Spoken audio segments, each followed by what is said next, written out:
মৃত্যুৰ পাছতো সমাজলৈ এক বাৰ্তা দি থৈ গ'ল শিৱসাগৰৰ এগৰাকী কীৰ্তি শিক্ষয়িত্ৰীয়ে। শিৱসাগৰৰ ফুলেশ্বৰী উচ্চতৰ মাধ্যমিক বিদ্যালয়ৰ প্ৰাক্তন অধ্যক্ষা তথা এগৰাকী সমাজ হিতৈষী মহিলা সুধালতা ভূঞাই ২৬ জানুৱাৰী তাৰিখে ৮৮ বছৰত শেষ নিশ্বাস ত্যাগ কৰে।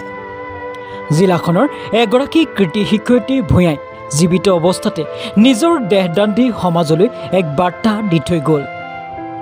২০২৩ বৰ্ষতে ইলোৰা বিজ্ঞান মঞ্চক দেহদান দিছিল সুধালতা ভূঞাই। জীৱিত অৱস্থাত ভূঞা শিৱসাগৰ জিলা মহিলা সমিতিৰ লগতে বিভিন্ন অনুষ্ঠানৰ লগত সক্ৰিয়ভাৱে জড়িত আছিল।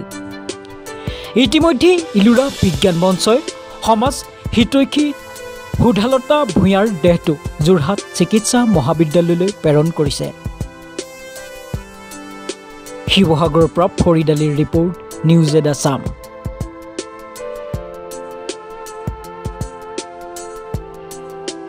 মই প্ৰথমে স্বৰ্গগত সুধালতা বাইদেউলৈ শ্ৰদ্ধাঞ্জলি জনাইছোঁ। তেওঁ যিহেতুকে শিক্ষাবিদ, মানৱ হিতৈষী আছিল।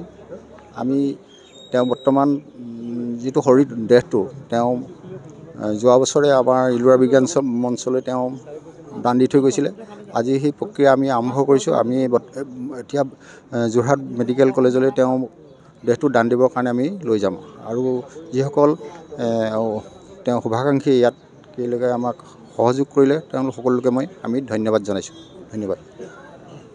যিহেতুকে এজন মানুহ মৃত্যুৰ পাছত কি বুলি কয় জীৱিত অৱস্থাত যিমান কাম কৰে তেওঁ বডিটোৱে বা তেওঁ মানসিক হিচাপে যিমান কাম কৰে, কিন্তু মৃত্যুৰ পাছতে তেওঁ বডিটো অৰ্থলৈ যাব নালাগে। তাৰমানে সেই কথা তেওঁ চিন্তা কৰি পানিয়ে যিহেতুকে তেওঁ চকু দুটা দুজন অন্ধ মানুহক জীয়াই তুলিব পাৰে, দুটা কিডনীয়ে কি বুলি কয় দুজন মানুহক কি বুলি কয় জীয়াই তুলিব পাৰে, তেনেকৈ হাওঁফাওৰ লিভাৰৰ পৰা আদি কৰি ছালৰ পৰা আদি কৰি গোটেইখিনি তেওঁ সেই বডিটোৰ পৰা তেওঁ পাৰে। আৰু বিশেষকৈ আমাৰ যিসকল ছাত্ৰ ছাত্ৰী পঢ়াবলৈ পঠাইছোঁ, মেডিকেল পঢ়াবলৈ পঠাইছোঁ ফাৰ্ষ্ট ইয়েৰ বছৰত, সেই মেডিকেল ছাত্ৰ ছাত্ৰীখিনিক বিশেষকৈ তেনেকুৱা এটা বডি এটা লাগে যিটোকে ফলা চিৰা কৰিব শিকিবৰ কাৰণে। তাৰমানে সেইকাৰণে সেই মহান কামটো তেওঁ হাতত লৈছে আৰু আমিও হাতত লৈছোঁ। ইলোৰা বিজ্ঞান মঞ্চই আমি অল আছামত আমাৰ বিশেষকৈ ৫৭টা আমাৰ শাখা আছে আৰু এতিয়ালৈকে প্ৰায় আমাৰ ৬০০জন কি বুলি কয় মানুহে আমাৰ ইলোৰা বিজ্ঞান মঞ্চলৈ বডিদান কৰিছে। আৰু হাজাৰৰ ওপৰৰ মানুহে আমাক এতিয়া যিহেতুকে আমাৰ লগত যোগাযোগ কৰি সদস্য হৈ পিনি তেওঁলোকে আমাক কি বুলি কয় বডিদান দিম বুলি স্বীকৃতি উইল কৰি ৰাখিছে।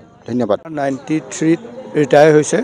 তাৰপিছত তেওঁ প্ৰত্যেক বছৰে যিকোনো পৰীক্ষাই হওক ৰিজাল্টৰ তেওঁ প্ৰথম ছাত্ৰতে খবৰ লয় যে স্কুলৰ ৰিজাল্ট কেনেকুৱা হৈছে। তাৰপিছতে আমাক মানে দিহা পৰামৰ্শ দি থাকে, এইটো কৰ এইটো কৰ। মানে এজন পুতেক হিচাপেই আমাক মানে তেওঁ মানে টানকেই কয়, আমুকটো নকৰ কেলৈ আমুকটো নকৰ কেলৈ এনেকৈ কৈ কৰে। তাৰপিছত তেওঁ এটা আমাৰ শিক্ষকৰ জিৰণি কোঠাৰ কাৰণে ১ লাখ টকাৰ মানে ৰুম এটা দান কৰিছিলে। আৰু তেওঁৰ নামত তাৰমানে এটা ন্যাস এটা পুঁজি তেওঁ ডনেট কৰি পিনি আমাৰ যিবোৰ চোকা ছোৱালী ল'ৰা ছোৱালী আছে তেওঁলোকৰ কাৰণেও দিছিলে। আৰু এই আজি ১৫ দিনৰ আগতে মোক এওঁ যিবোৰ পুৰণা আলোচনী আছিলে সেই আলোচনীবোৰ স্কুলৰ লাইব্ৰেৰীলৈ পঠিয়াই দিছে। তেওঁ ঢুকত আমি যথেষ্ট মৰ্মাহত হৈছোঁ। বিদ্যালয় কৰ্তৃপক্ষৰ পৰা আমি তেওঁৰ আত্মাটো শান্তি লাভ কৰক বুলি আশা কৰিছোঁ। নিজকে সজাই তুলিবলৈ প্ৰয়োজন এযোৰ প্ৰিয় সাজপাৰৰ। ফেষ্টিভেল ব্ৰাইডেল ছেকশ্যনকে আদি কৰি পাৰ্টি গেট আপলৈকে মুঠৰ ওপৰত এযোৰ মন পচন্দৰ সাজপাৰৰ বাবে চিন্তা কিহৰ। সাজপাৰৰ লগতে উপলব্ধ গহনাও। তাতোকৈ ভাল খবৰ, লেডিজৰ লগতে জেন্টছ আৰু কিডছৰ ছেকশ্যনো উপলব্ধ। আপোনাৰ কাষত গীতাৰ্থ ক্ৰিয়েশ্যন। যোগাযোগ নম্বৰ 7638886024।